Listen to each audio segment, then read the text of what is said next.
Breaking news first at 7. President Trump meeting North Korean leader Kim Jong Un with a focus on denuclearization. Bombshell allegations obtained overnight when Michael Cohen is planning to tell Congress about the president's past. 2 teens in trouble with police after a dangerous drop inside the North Shore Mall. Smooth this morning, but tomorrow morning's commute could be a different story. I'm tracking the timeline and the totals for the next snowstorm. And some good news to get you through the week. I said, dude, I said, hang in there, hang in there. A lone man helping to save a driver in need. This is 7 News Today in New England.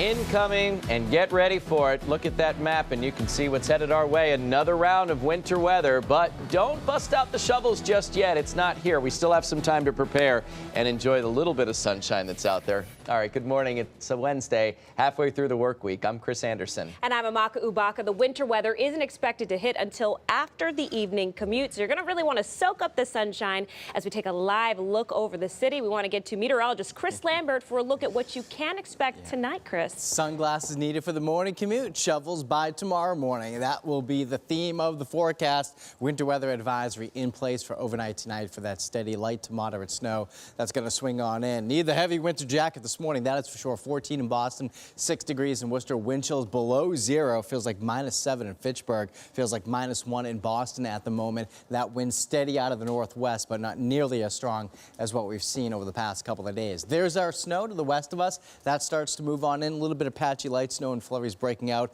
by 7 p.m. Feels like temperatures are going to be running on the cold side this morning, but with very little wind later this afternoon into tonight. I'm not expecting much of an added wind chill. I'm not expecting much blowing and drifting of this snow. So it's kind of a one-dimensional storm where we track light to moderate snow overnight tonight. There's no rain snow line, so we don't have any ice or rain to deal with, and there's not much strong wind either. No coastal flooding. So again, it's just a focus on the snow that will be consistent through about 5 or 6 o'clock tomorrow morning, and then taper off to some patchy snow through about 8 or 9 in the morning. 2 to 5 inches of snow widespread across southern New England. It's going to have a little fluff factor to it. It's going to be a drier snow, so it's going to be easier to clean up than some of the cement-like stuff we've dealt with in the past winter storms. More on the 7-day forecast ahead. All right, Chris, thank you. Chris and the weather team is tracking the snow that's headed our way, and we'll have complete storm force coverage for you all day and into tomorrow right here on the news station. And now to breaking news. President Trump and North Korean leader Kim Jong Un kicking off their second summit with handshakes and some laughs there. The pair of leaders sitting down one-on-one for the first time since their historic meeting last June. President Trump says he's confident that they can continue building on their relationship that was established during the first summit. And 7's Kim Lucy is live with the very latest on what we know. Kim? Chris, Amaka, this meeting kicks off the 2-day summit. The leaders now having dinner together alongside members of their respective administrations.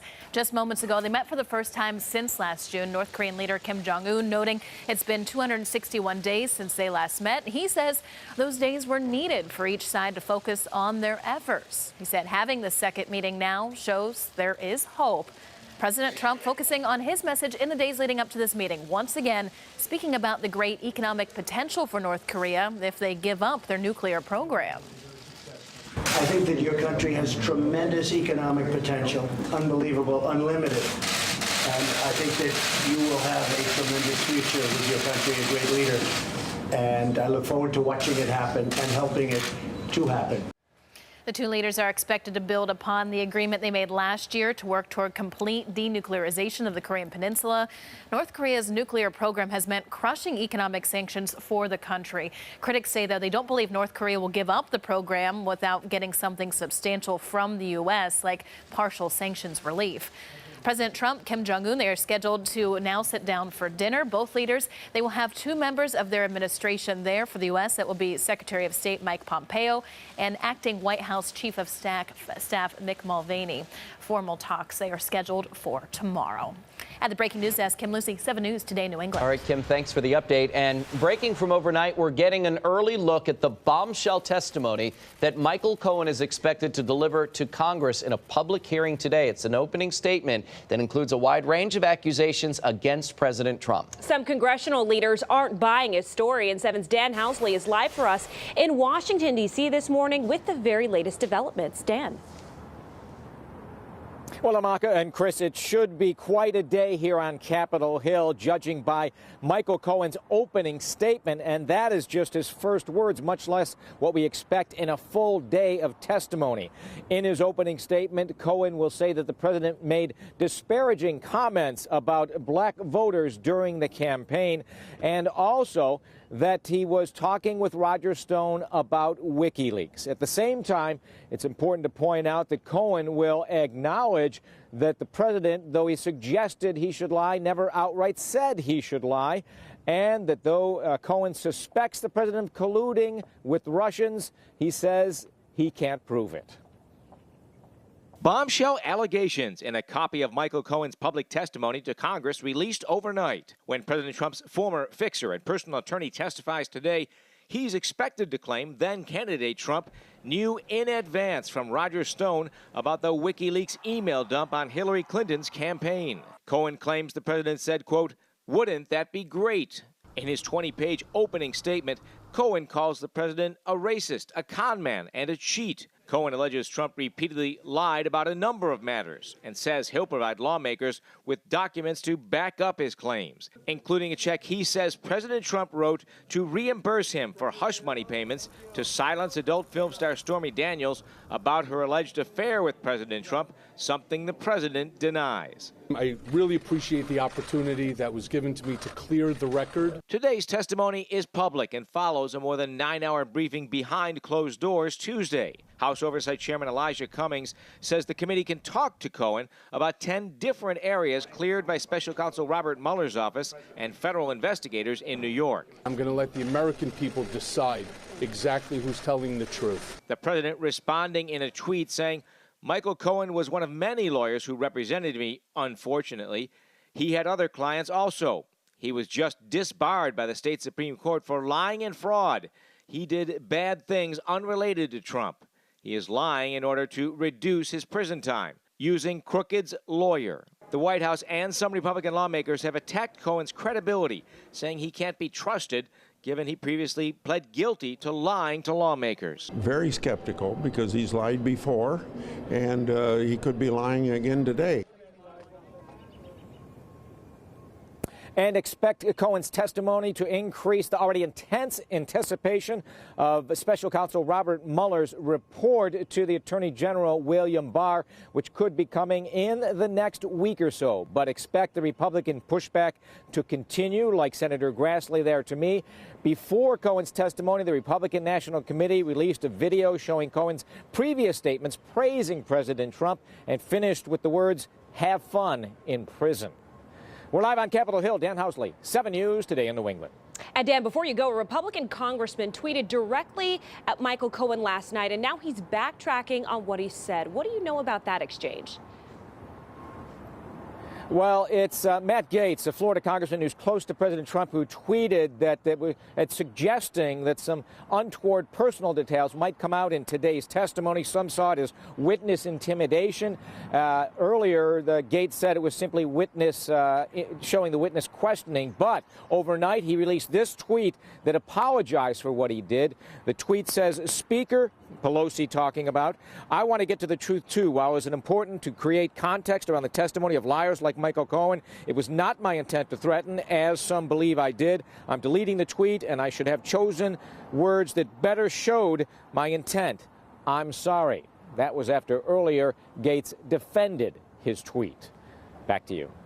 All right, Dan Housley live for us in Washington, D.C. this morning. Thank you. And when Michael Cohen testifies before Congress, of course, 7 News will bring it to you live. Our coverage begins at 10 a.m. And 7's Dan Housley will have the very latest from Washington throughout the day. You can catch his live reports from Washington right here on the news station. We're following some breaking news now, and we've learned that one person has been found dead after a fire tore through a home in Hampton, New Hampshire. Firefighters responded to the scene on Thorwall Avenue, and you saw the fire and the smoke pouring out of that building. Fire officials have not yet said what caused the fire. We do have a crew headed to the scene to get some more information right now, and we'll be sure to share that with you in a live report coming up right here on the news station. Also breaking overnight, a car is flattened after flying off of an exit ramp in Lawrence. Police say that the driver has died after the car flipped over, landing on its roof. It happened around 3 this morning near the Marston Street 495 ramp. State police are still trying to figure out exactly what happened. Police in Peabody say that they have identified the teenagers caught on video making troubling tosses.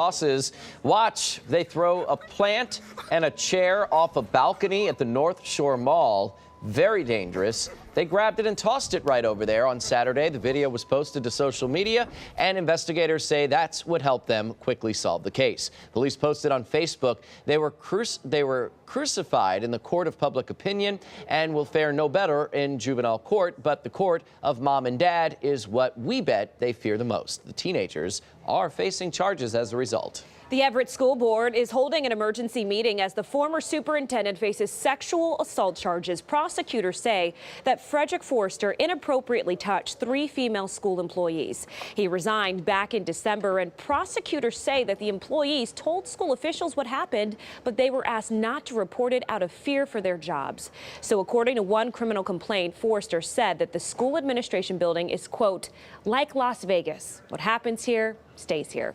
Prosecutors say that the assaults happened in the district administration building. Forster will be arraigned in Malden in April.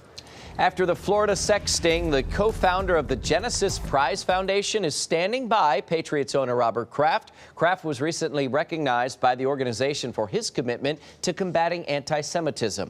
The chairman tells the Jerusalem Post that Kraft has his full support, saying that Robert was selected for his decades of extraordinarily generous philanthropy, his unwavering support of Israel, and unparalleled success in his field of work, professional sports. The incident reported last week is unfortunate. However, as of now, it remains an unproven allegation.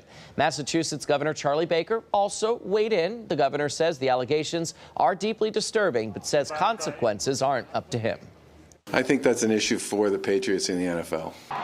Brief statement there. Kraft says he did not do anything illegal. A rush to the rescue after a head-on crash in Lynn. This happened on Linfield Street Tuesday night. You can see the damage done to both of the car's front ends here, just a mangled mess. A neighbor says that he rushed out to help one of the drivers when he heard the crash. You can almost feel the crash. It was so loud. We spent about a good 5-6 minutes, me and a police officer, trying to break the windows to get him out. And it took us a while, but we finally broke the window and got the door open. So police have not said if either driver was hurt in this crash. They're trying to figure out exactly how it happened. So much more still ahead on the news station this morning. Stay with us on 7 News at 7.